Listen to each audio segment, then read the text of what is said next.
Duff, living in the middle of nowhere, and today I'm working on the Mustang's brakes. So I have it jacked up a bit, enough that I was able to untorque, and that's 13/16 bolt. So I'm just going to take off the tire, do the one side, and the other side is identical, it's just reversed. And then I'm going to do the back. So the one thing, I'm pretty sure, wherever I have it, yeah, brake just quiet. So there we go. Yeah, stuff. So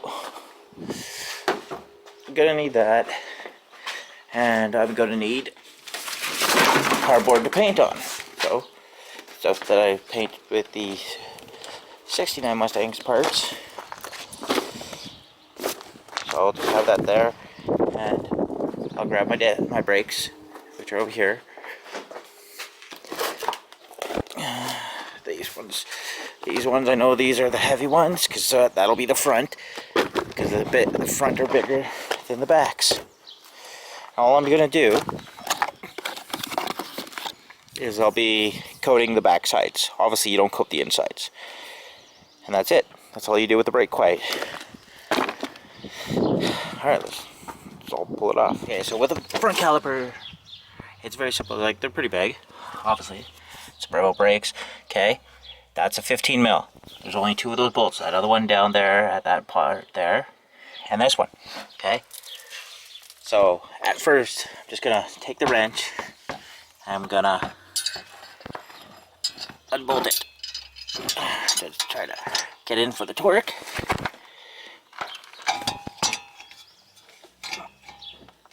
Yeah, but I need two hands. So, pretty simple. Now, before you ever if you take anything ever off on a car, especially brakes, grab a strap or anything to hold this up, because you do not want this brake line getting all yanked on when it's just dangling there. You don't want the weight of the caliper messing up your brakes. These brake pads are not too bad. There's quite a ways away, but they're tapering. So I've been having issues with them. I just might as well do all the brakes. It's mostly the back, but all once, and then it's out of the way. Yeah, there's crap up here.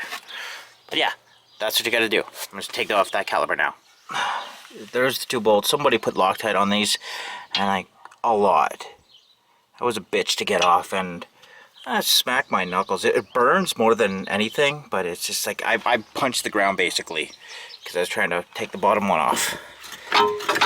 Alright, so essentially this should just come off, but it never comes off right. So just a little bit of persuasion. You just wedge something there and just...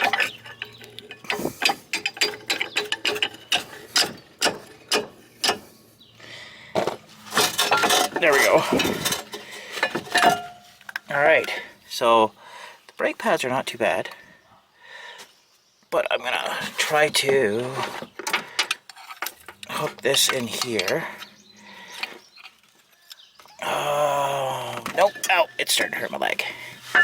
So, to get these brake pads out. Okay, why are you hooking? Is there something hooking in this place? Unless it's... Okay, it's at the back.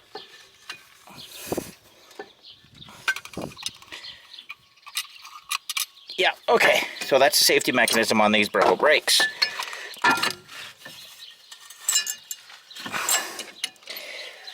So I'm just going to put this back in place. Sorry about the camera thing. I'm holding one-handed. Okay, so I have to pull all this stuff off to get it out, because that's the brake pad there. So there's pins on this side. So I'm just going to push that pin out, and that'll release the locking mechanism. So to get... What are these? These are the pins. So I did use a punch and a hammer to punch the other side right here and put it in. Okay, but in order to get that out, you're going to need a pair of pliers just to pull it out. You know, get some extra grip, because you're not going to be able to pull the tail by your hand. If you do, then they're really in loose, and these compression little pieces that are right here aren't holding it in as well as you think. But that's what I'm going to do. This here, the quad piston fucking barrel brakes. So that's, I left the bottom pin in there, because what happens, you get the one brake pad that goes in like that, and the other one, obviously, like that, okay? And this goes against the bottom pin and the top pin, and then keeps these in place.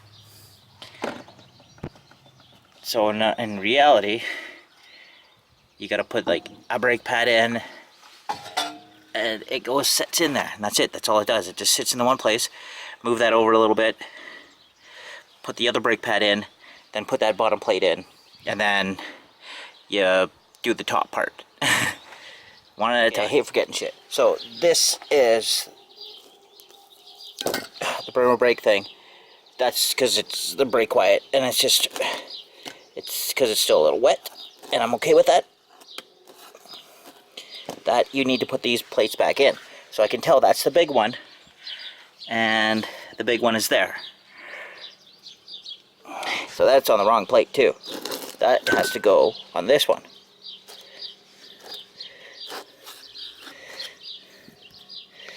Because it says this direction, right? That means this way. So when it's on, that's facing it, because this is down, that's bottom, and it goes this way. So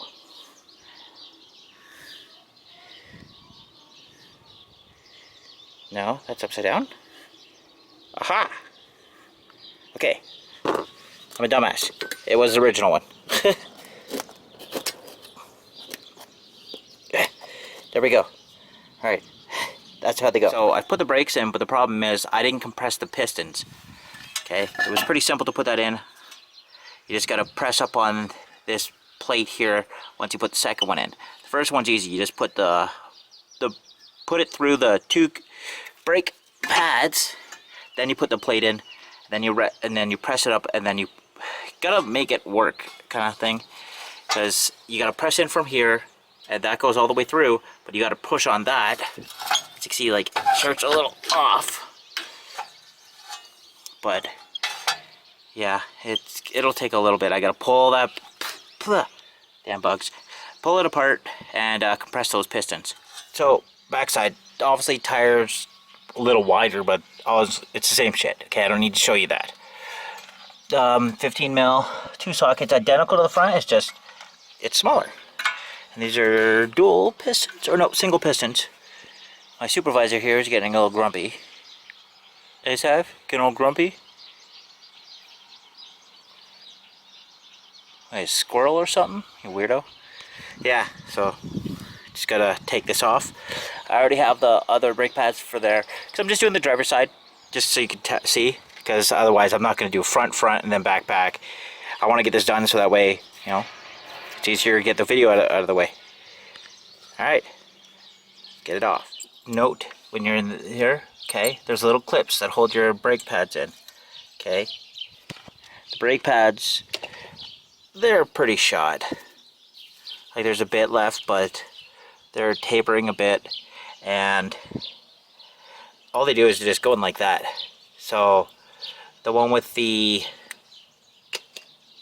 sensor, which is basically this little chunk of steel right here, just the squealer, whatever you want to call it, it just it high-pitched fucking noise and tells you your brakes are shit.